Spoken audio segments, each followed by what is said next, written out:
너의 행할 일을 가르치리라. 그가 너를 대신하여 백성에게 말할 것이니 그는 내 입을 대신할 것이요 너는 그에게 하나님같이 되리라. 너는 이 지팡이를 손에 잡고 이곳으로 이적을 행할지니라. 아멘. 네, 성가대 찬양 읽겠습니다.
잘 오셨습니다. 우리 옆에 분 보시면서 우리 서로 인사하도록 하겠는데, 사랑합니다, 축복합니다, 잘 오셨습니다, 당신도 쓰임받을 수 있습니다, 이렇게 인사해 주시면 감사하겠습니다. 인사하십시오. 사랑합니다, 축복합니다, 잘 오셨습니다, 당신도 쓰임받을 수 있습니다. 네. 이렇게 이 얘기가 그렇게 기쁘신가요? 오늘 말씀 제목이 모세를 사용하신 하나님이란 제목으로 하나님 말씀 전하도록 하겠습니다. 금요 기도회 때 기도회를 인도를 하는데 목이 너무 좋지 않아서, 목이 지금 목 상태도 그렇게 지금 좋은 게 아닌데, 저는 기도할 때 웬만하면 좀 부르짖으면서 기도하려고 이렇게 좀 노력을 하는 편입니다. 부르짖으면서 기도할 때 하나님께서 그 부르짖음에 응답하시고 그 기도에 하나님께서 또 들어오셔서 하나님께서 일하실 것을 믿기 때문에 이게 뭐 그냥 뭐 제 생각대로 이렇게 기도하는 것이 아니라 말씀에도 있지 않습니까? 우리 잘 아시는 말씀 예레미야서 33장 2절 3절 말씀에 보면은 이렇게 말씀하고 있습니다. 이를 행하는 여호와 그것을 지어 성취하는 여호와 그 이름을 여호와라 하는 자가 이같이 이르노라. 너는 내게 부르짖으라. 내가 내게 응답하겠고 내가 알지 못하는 크고 은밀한 비밀한 일을 내게 보이리라. 그렇게 말씀하셨다는 거죠. 기도할 때 우리가 침묵하면서 기도할 때도 있고 또 조용히 기도할 때도 있고 우리 이렇게 부르짖으면서 기도해야 될 때가 있다라는 겁니다. 목이 안 좋은 상태인데도 부르짖으면서 기도해야 될 때가 있다라는 겁니다.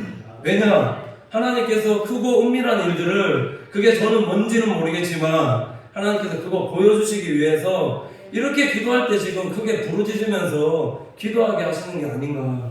저도 솔직히 그게 부르짖으면서 기도할 때 목이 혹시 어떻게 탁 되는 게 아닌가, 성대 모시기가 와서 목이 어떻게 되는 것이 아닌가 걱정될 때가 왜 없겠습니까? 그래서 그렇게 기도하면서 염려하면서 기도하고 있는데 하나님 제 목 어떻게 할까요? 이렇게 기도하는데 하나님께서 저에게 다 마음속에 감동 주신 말씀이 오늘 말씀입니다. 말씀으로 이렇게 말씀하시더라고요. 출애굽기 4장 11절 말씀 이렇게 읽었습니다. 여호와께서 그에게 이르시되 누가 사람의 입을 지었느냐 누가 벙어리나 귀머거리나 눈 맑은 자나 소경이 되게 하였느냐 나 여호와가 아니뇨. 요 말씀 딱 주시면서 제 뭐 그렇게 이렇게 뭐 이게 꼭 딱 맞는 말씀은 아니지만은 요 말씀을 주시면서 제 마음 가운데 하나님께 주신 감동과 위로가 뭐냐면 걱정하지 마, 두려워하지 마, 염려하지 마, 고칠 거니까 회복시킬 거니까 두려워하지 마, 염려하지 마. 요 마음들을 저에게 주시더라라는 거죠. 오늘 저에게 주신 이 레마의 말씀이 우리 사랑하는 성도들에게 하나님께서 주시는 레마의 말씀이 되시기를 간절히 축원을 드립니다. 머리 아프신 분 누가 머리를 지우셨느냐? 다리 아프신 분 누가 다리를 지우셨느냐? 허리 아프신 분 누가 허리를 지우셨느냐? 나 여호와가 아니뇨. 하나님께서 고치실 것을 믿고 선포하고 그렇게 기도할 때 하나님께서 고쳐주시라고 믿습니다. 교회에서는 이런 일들이 일어나야 된다는 거죠. 교회 성전에 왔을 때 뭐 그냥 왔다가 그냥 돌아가는 것이 아니라 교회에 오게끔 되면은 보혈의 은혜가 흐르게 되어져야 된다. 보혈의 은혜가 흘러서 우리의 질병뿐만 아니라 우리 예배드리는 가운데도 주님께서 우리의 상한 마음을 위로하시고 말씀을 통해서 위로하시고 소망과 회복을 주셔서 다시 회복시키셔서 그래서 저 성전문으로 나가셔야 된다. 이게 교회입니다. 그런 생명력이 있는 교회가 우리 신기교회가 되어지라 믿습니다. 그렇게 기도할 수 있는 우리 성도들 되시기를 간절히 축원을 드립니다. 자, 우리가 하나님 나라 일들을 감당하는 데 있어서 가장 중요한 게 뭐냐면 하나님의 손에 붙잡히는 것이다라고 믿습니다. 왜 우리가 하나님의 손에 붙잡힌 성도들이 되셔야 되냐면 내 모습과 상황과 환경과 조건들을 바라보면 정말 나는 아무것도 할 수 없는 상황과 환경과 조건을 가지고 있지 않으십니까? 실제로 주변을 보면은 나보다 찬양을 잘하는 사람 훨씬 많고 나보다 말 잘하는 사람 훨씬 많고 나보다 설교 잘하는 사람도 저보다 우리 오늘 목사님 설교 훨씬 잘하죠. 일 잘하는 사람도 훨씬 많습니다. 비교하면은 나와 다른 사람을 비교하면은 우리는 늘 습관처럼 하나님과 사람 앞에서 고백하는 고백이 나는 할 수 없습니다. 나는 못합니다. 나는 안 됩니다. 라고 고백하는 것이 아니냐라는 거죠. 이스라엘 백성들을 하나님께서 모세를 통해서 가나안 땅으로 인도하실 때 가데스 바네아에서 12명의 정탐꾼을 가나안 땅에 보내셨을 때 그 12명의 정탐꾼이 가나안 땅을 보고 온 이후에 정탐이 어떠했습니까? 이걸 계속 얘기하는 거지만 똑같은 12명이 가나안 땅을 봤는데도 불구하고 10명은 그 땅은 아낙 자손들이 사는 땅입니다. 네피림의 후손들이 있는 곳입니다. 그것은 하나님이 약속하신 가나안 땅이 아닙니다. 주변 환경들과 여건들만 보면서 그렇게 부정적으로 말하고 생각하고 행동하니까 아무것도 할 수 없는 사람이 되어졌으며 그 이들의 결과는 어땠냐면은 가나안 땅에 들어가지 못하게 되는 결과를 초래하게 되어졌다는 거죠. 주변 환경과 여건들을 바라보면 또 있습니다. 주변 환경과 여건이 아니라 이런 메뚜기, 이건 제 표현입니다. 메뚜기 컴플렉스에 빠져있는 사람들이 되어지면 하나님께서 귀하게 사용하실 수가 없는 겁니다. 특별히 정말 하나님께서 택하셔서 오늘 모세 같은 사람이면 모르겠지만 우리는 늘 살아가는 가운데 긍정적으로 생각하고 긍정적으로 말하고 긍정적으로 고백하며 긍정적으로 선포할 수 있는 우리 믿음의 성도들이 되셔야 된다는 거죠. 저도 간혹 하나님 앞에 기도할 때 이건 겸손하려고 드리는 말씀은 진짜 아닙니다. 이렇게 기도할 때가 있는데 하나님 말 잘하는 사람 많습니다. 왜 저같이 입도 오느라고 말도 잘 못하는 저를 택하셔서 이 하나님 나라 일들을 감당케 이렇게 하십니까? 라고 질문할 때 굉장히 많거든요. 설교할 때마다 이런 생각이 드는데 설교하고 난 이후에 어떤 생각이 드냐면 조금 더 잘할 수 있었을 텐데 좀 더 좋은 표현으로 했으면 더 좋았을 텐데 라는 생각은 설교 끝나고 나면 항상 드는 생각입니다. 우리 모두가 이렇게 자신감 결핍, 좋은 조건 결핍, 경험 지식 결핍 이런 결핍을 느끼면서 외부적으로는 지금 코로나가 발생된 상황 가운데 아무것도 할 수 없는 아무것도 잘 안 되는 지금 현실 속에 살고 있고 내부적으로는 이런 못한다 안 된다라는 이 내 안의 결핍 속에서 아무것도 지금 못하는 현실 속에서 살고 있는 것이 아니냐라는 겁니다. 그러니까 나를 바라보면 그렇다는 거죠.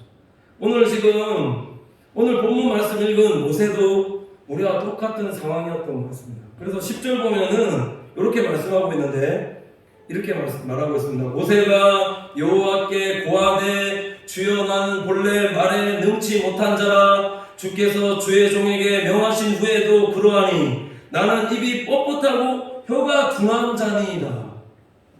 여기서 혀가 뻣뻣하고 입이 뻣뻣하고 혀가 둔하다는 것을 원어로 찾아보면은 입이 느리고 무겁게 말하는 정말 그렇게 했는지 모르겠지만 그런 자였다 이렇게 말하고 있거든요. 이스라엘 백성들이 애굽에서 고역으로 힘들어할 때 하나님께서 부르짖으며 기도할 때 하나님께서 누구를 준비시키셨냐면 모세를 준비시키셨습니다. 그래서 출애굽기 3장에 보면은 떨기나무 가운데에서 모세가 만나주시고 여기서 만나주시고 그래서 사명 주시고 애굽의 고난 중에서 인도하여 내서 가나안 땅으로 올라가게 할 것이라는 하나님의 약속의 말씀까지 하나님께서 모세에게 주셨다는 겁니다. 그런데 출애굽기 3장 11절 말씀에 보면은 또 모세가 이런 하나님께 뭐라고 얘기하고 있냐면 모세가 하나님께 고하되 내가 누구간데 바로에게 가며 이스라엘 자손을 애굽에서 인도하여 내리이까. 이렇게 질문할 때 하나님께서 또 뭐라 말씀하셨냐면 출애굽기 3장 12절에 이렇게 말씀하고 있습니다. 하나님이 가라사대 내가 정녕 너와 함께 있으리라. 내가 백성을 애굽에서 인도하여 낸 후에 너희가 이 산에서 하나님을 섬기리니 이것이 내가 너를 보낸 증거니라. 하나님께서 함께 하신다 말씀하시고 이스라엘 백성들을 인도하여 내서 이 산에서 앞으로 예배하게 될 것이라는 증거까지 보여줄 것이다라고 약속하셨는데도 불구하고 오늘 지금 모세가 뭐라고 얘기하고 있냐면 나는 못하겠습니다. 나는 할 수 없습니다. 고백하였다라는 겁니다. 자신을 바라보면 한없이 안 되고 못하고 할 수 없는 것들로 가득한 거다라는 겁니다. 그래서 하나님께서 이런 모세에게 또 어떠한 증거를 보여주셨느냐.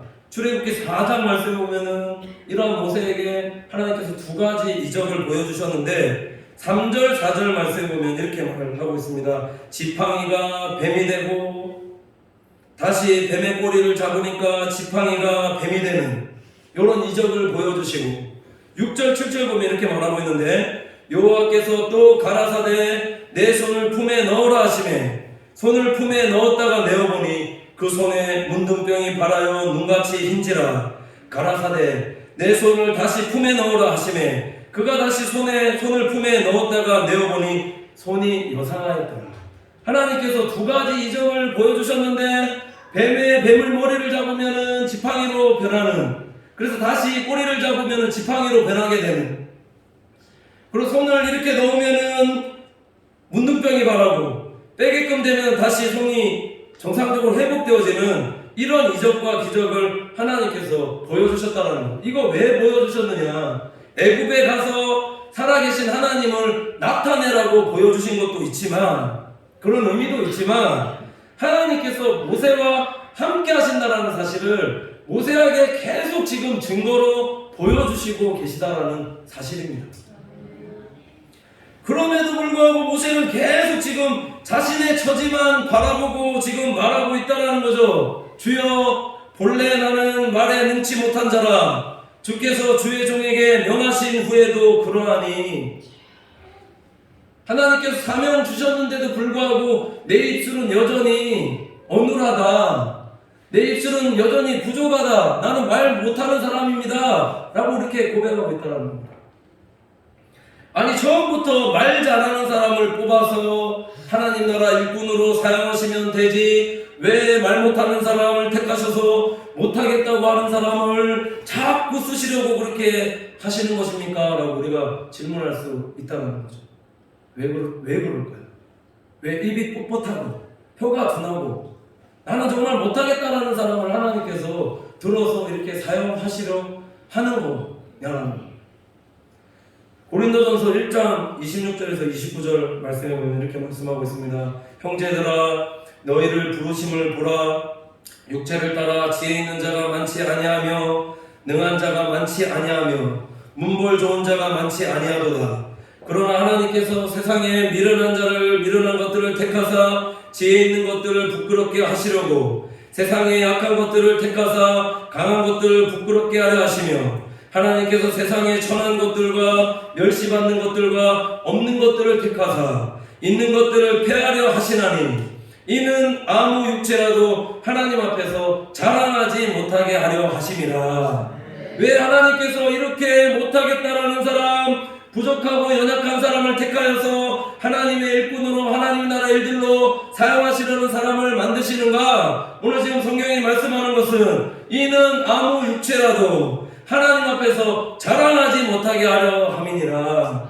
이걸 다르게 말씀을 드리면, 그래야지만 하나님의 영광과 은혜만이 그 사람을 통해서 드러나지기 때문에 하나님께서 그래서 그렇게 말 못하는 사람, 어눌한 사람, 부족하고 연약한 사람 들어서 하나님께서 하나님의 영광을 위해서 사용하신다는 겁니다. 잘하는 사람, 똑똑한 사람 택하여서 사용하실 수 있습니다. 그렇게 되면은 하나님의 영광만이 온전하게 드러나게 되어질 수 있냐라는 거죠. 하나님의 영광이 아니라 아마 내 영광이 더 많이 드러나게 되는 경우를 많이 보게 되어질 것이다 하는 겁니다. 그래서 하나님은 철저하게 우리를 통해서, 우리의 삶을 통해서 하나님은 영광 받기를 원하신다는 거죠. 왜 하나님이 입이 뻣뻣하고 둔하다라고 고백하는 모세를 사용하시려고 했는가? 그것은 하나님이 하나님의 영광을 위해서 모세를 통해서 드러나게 하시기 위한 하나님의 섭리이자 이게 택하심이다라는 겁니다. 그래서 하나님께서 택하여 주시고 하나님께서 사용해 주시는 것만으로도 우리는 감사할 수 있고, 우리는 그것이 하나님의 은혜임을 우리 고백할 수 있는 믿음의 성도들이 되셔야 된다는 거죠. 그래서 우리 사랑하는 성도님들이 늘 고백해야 될 것이, 하나님의 나라 일들을 감당할 때는 나를 보는 것이 아니라, 내 상황과 조건을 보는 것이 아니라, 하나님 말씀하실 때 순종하면 하나님의 우리에게 일들을 감당할 수 있는 지혜와 은사와 능력을 더하여 주신 거라는 것을 믿고, 항상 나를 보는 것이 아니라 하나님을 바라볼 수 있는 믿음의 성도들이 되셔야 된다는 거죠. 그래서 그 사실을 12절 말씀이 증거하고 있는데 보면 이랬습니다. 이제 가라. 내가 내 입과 함께 있어서 할 말을 가르치리라. 모세의 이 나약한 의지를 향한 하나님의 격려인 동시에 앞으로 모든 필요를 채워주시겠다라는 하나님의 이런 약속의 말씀이다라는 거죠. 한 주 한 주, 저도 마찬가지인데 한 주 한 주 설교를 준비하면서 하나님 어떤 설교를 준비해야 됩니까? 도대체 사랑하는 성도들에게 어떤 말씀을 준비해야 됩니까? 라고 기도하면은 하나님께서 기도할 때 감동 주시고, 가르쳐 주시고 생각나게 해주셔서 그래서 나오는 것이 오늘 주일날 듣고 있는 이 설교 한 편이다라는 가르쳐 주시고 생각나게 해주시고 때로는 관련서적 보게 해주셔서 하나님께서 이렇게 하나님 나라 일들을 감당할 수 있게끔 그렇게 하신다라는 겁니다. 하나님은 정말 하나님의 말씀에 전적으로 순종하는 자들을 통해서 이렇게 지혜와 능력을 주시는 신실하신 분이시고, 그래서 우리가 나약한 내 자신을 보는 것이 아니라 바라보는 것이 아니라 그런 자들을 들어서 사용하시는 전능하신 하나님만 바라보면서 그렇게 살아갈 때 우리가 하나님 앞에 붙잡혀서 쓰임받을 수 있는 믿음의 성도들이 될 수 있다 말씀한다는 거죠. 그런데 또 이 모세는 누구를 보냐면 이렇게 하나님께서 함께 하신다, 내가 할 말을 가르치리라 약속하신데도 불구하고 나를 본다라는 겁니다. 그래서 13절 말씀에 보면은 또 이렇게 말씀하고 있는데 13절 보면 이렇습니다. 모세가 가로되 주여 보낼 만한 자를 보내소서. 이 원어로 보면은 뭐라고 말씀하고 있냐면 이렇게 얘기하고 있는데, 하나님 부디 다른 적당한 사람을 사용하여 주세요 이렇게 말하고 있다는 겁니다. 요즘 말로 말씀을 드리면 하나님 능력 있는 사람, 말 잘하는 사람을 통해서 사명 감당할 수 있게 해주세요 이렇게 말하고 있다는 겁니다.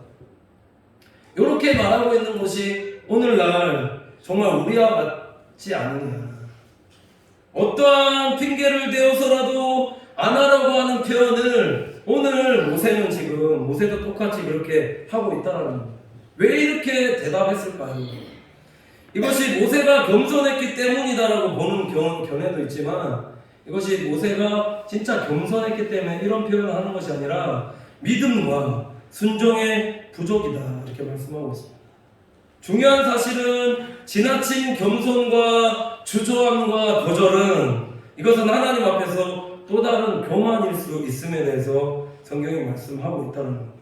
하나님께서 명령하실 때에 몇 번 거절하다가 그 말씀하실 때 행하는 성도들이 되셔야지, 자꾸 나를 바라보면서 하나님 이거 못하겠습니다, 저것도 못하겠습니다, 저거 다른 사람 시키십시오, 더 능력 있는 사람 시키십시오, 저보다 훨씬 뛰어난 사람 시키십시오 그렇게 말하는 것이 그것이 하나님 보시기에 교만일 수 있다는, 성경에서 하나님께서 노하셨다는 표현이 맞지가 않은데, 근데 오늘 이 본문의 말씀에 보면 하나님께서 노하셨는데 왜 노하셨냐면 계속 하나님은 일을 시키시려 하는데 모세는 지금 계속 거절하고 있다는 겁니다. 14절 보시면 이런데, 여호와께서 모세를 향하여 노를 바라시고 가라사대 레위 사람 내 형 아론이 있지 아니하뇨, 그의 말잘함을 내가 아노라. 그가 너를 만나러 나오나니 그가 너를 볼 때에 마음에 기뻐할 것이니라. 이 말씀 보면은 참 안 하겠다라고 하는 모세의 고집도 참 대단하지만 모세를 통해서 일하려 하시라는 하나님의 의지도 참 대단하신 것 같다는 것을 볼 수 있다는 겁니다. 도대체 모세가 어떠한 자였기 때문에 하나님께서 이렇게 안 하겠다라고 이렇게 고백하는데도 하나님께서 모세를 들어 사용하시려고 했는가? 출애굽기 3장 말씀에 보면은 3장 말씀부터 보면 계속 모세가 이렇게 고백합니다. 내가 누구 같네? 보낼 만한 자를 보내소서. 나는 본래 능치 못한 사람입니다. 다른 사람을 보내소서. 이렇게 고백하는데도 왜 모세는 굳이 하나님께서 모세를 사용하시려 그렇게 했냐 하는 겁니다. 그래서 제가 이 말씀 준비하면서 왜 이렇게 안 한다고 이렇게 거듭거듭하는데도 하나님은 이렇게 모세를 사용하시려고 했는가 묵상하다 보니까 하나님께서 어디 말씀을 생각나게 하셨냐면 히브리서 11장 24절에서 26절 말씀이 생각나게 하셨는데 읽어보면 이렇습니다. 믿음으로 모세는 장성하여 바로의 공주의 아들이라 칭함을 거절하고 도리어 하나님의 백성과 함께 고난받기를 잠시 제약의 낙을 누리는 것보다 더 좋아하고 그리스도를 위하여 받는 능력을 애굽의 모든 보화보다 더 큰 재물로 여겼으니 이는 상 주신 인심을 바라봅니다. 아멘. 모세가 멋지지 않습니까? 믿음으로 모세가 장성했다라는 거, 그게 잘았는데 바로의 공주의 아들이라 칭함을 거절했다라는 거, 그리고 죄악의 낙을 누리는 것보다 하나님의 백성과 고난받기를 더 기뻐했고, 제가 은혜 받은 말씀 그 뒤에 말씀인데 그리스도를 위하여서 받는 능욕을 애굽의 모든 보화보다 더 큰 재물로 여겼다. 상주심을 바라봤다. 이렇게 말씀하고 있다는 겁니다. 이 말씀을 딱 24절부터 26절까지 싹 정리해보면은 모세의 마음이 어떠했다라는 것을 볼 수가 있는데 그는 모세의 중심이 하나님의 마음에 합한 자였기 때문입니다. 모세의 중심이 하늘상국을 바라보는 자였기 때문에 그래서 사무엘상 16장 9절 말씀에 뭐라고 말씀하고 있냐면 사람은 외모를 보거니와 나 여호와는 중심을 보느니라 이렇게 말씀하고 있습니다. 하나님은 중심을 본다라는 것 그러니까 내가 못하겠다 내가 누구입니다 나는 할 수 없습니다라고 나는 부족합니다라고 이렇게 고백하고 있지만 모세의 그 중심 안에 하나님의 마음에 합한 그 마음의 생각과 그 마음을 가지고 있었기 때문에 그래서 하나님께서 굳이 모세를 사용하시려고 그렇게 계획하시고 일을 맡기시려고 그렇게 했다는 겁니다. 제가 예전에 학교 다닐 때 초등학교 다닐 때 장이라고는 해본 게 부반장 한번 해봤거든요. 그 외에는 없습니다. 부반장도 반장 한 명에 부반장 한 명일 때 반장 해본 게 아니고 부반장 해본 게 아니고 반장 한 명에 부반장 7명일 때 제가 택하심을 받아서 부반장을 한 이후로 한 번도 장이라는 것을 해본 적이 없습니다. 근데 신학교에 들어가서 하나님께서 큰 은혜를 주셨는데 신학교 1학년부터 4학년까지 과대를 맡기셨습니다. 그 맡기는 과정이 이랬는데 이거 정말 이건 제 의지가 아니고 하나님의 은혜였습니다. 주변에서 하라고 해서 저는 안 한다고 하는데 자꾸 하라고 그렇게 하는 겁니다. 저 진짜 못합니다. 저는 못합니다.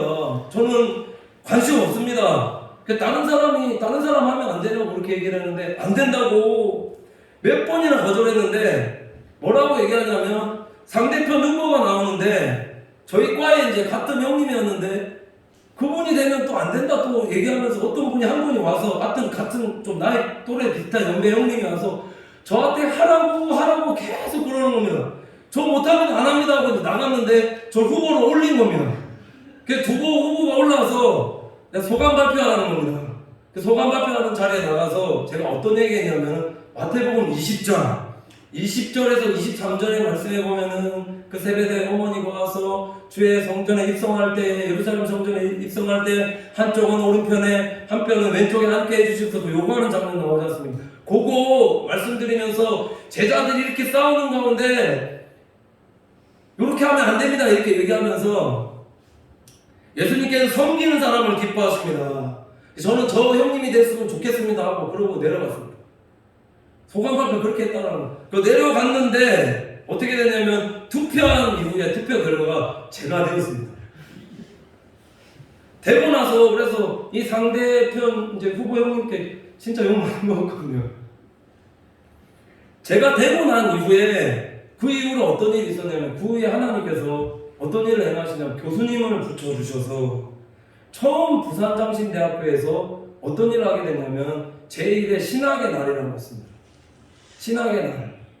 처음에는 날로 시작했는데 제1의 신학의 날이 좀 지나가면서 제2회부터 신학의 밤이라고 해서 지금 계속 하고 있는지 모르겠지만 그래서 그렇게 지금 계속 하고 있거든요. 지금 계속 이어져서 하고 있는지 모르겠는데 제가 그거 받고 나서 깨닫게 되었습니다. 뭘 깨닫게 되었냐면 하나님께서 이 일 하라고 하실 일이 있기 때문에 하나님께서 나를 통해서 하실 일이 있기 때문에 그래서 내가 그렇게 거절함에도 불구하고 하나님께서 나를 이렇게 세우셨구나. 나에게 이렇게 할 사명이 있기 때문에 하나님께서 나에게 이런 일들을 맡기셨구나라는 사실을 그 후에 깨닫게 되었다는 거죠.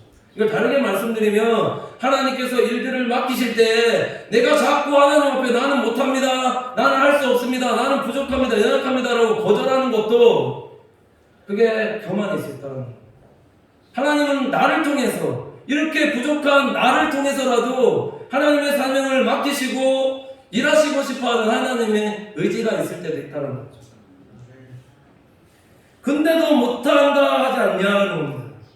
하나님의 뜻도 모르고 계속 못한다고 있지 않느냐라는 거죠. 그래서 오늘 14절 말씀에 보면은 하나님께서 모세에게 계속 못한다고 하니까는 어떻게 하셨냐면 노를 바라셨다. 대노하신 거죠. 그렇지 않습니까? 하나님입니다. 제가 그냥 말단 이등병이고 군대 갔는데 대장 때는 대통령이라고 합시다. 대통령이 이거 하라고 했는데 거절하고 못하겠습니다. 한 5번 정도 거절했다면 저 어떻게 될까요? 영장 가든지 아니면 죽임 당하지 않겠습니까? 근데 계속 그렇게 거절하니까 하나님께서도 이렇게 노를 바라셨다. 그 이후에 그런 노를 바라시게 되면은 그 결과는 죽었다. 아니면 다른 사람을 택하였다. 아니면 촛대를 옮기셨다. 이렇게 나와야지만 정상이지 않습니까? 근데 하나님께서 어떻게 일하셨냐면 참 정말 하나님은 사랑이 많으신 하나님이십니다. 못하겠다. 나는 뭘 못합니다. 할 수 없습니다. 이렇게 고백하는 이 모세에게 누구를 붙이셨냐면 형님 레위 사람 아론을 붙여서 말 못하겠다라고 하니까 말 잘하는 사람 붙여서 하나님께서 그렇게 일하게 하셨다는 거죠.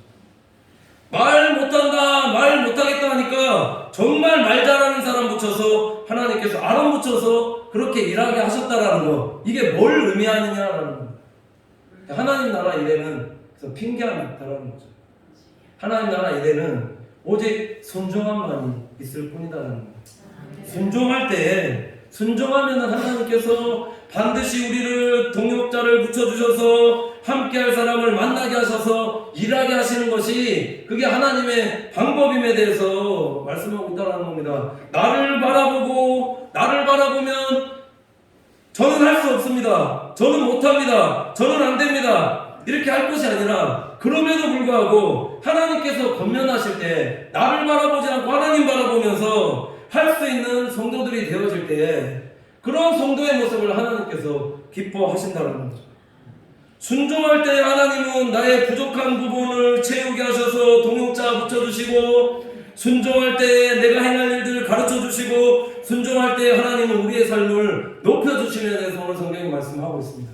그래서 16절 말씀해 보시면은 순종한다 고백했을 때 하나님께서 뭐라 말씀하시면 그가 너를 대신하여 백성에게 말할 것이니 그는 내 입을 대신할 것이요 너는 그에게 하나님같이 되리라. 이게 뭘 의미하냐면 순종하는 자에게는 하나님께서 지위와 자리를 보장하여 주시고 하나님과 같이 되게 하리라는, 하나님과 같이 되게 하실 것이라는 것은 대접받는 자리에 세워주시고 그에 합당한 권위와 권능을 허락하여 주신다는 약속입니다.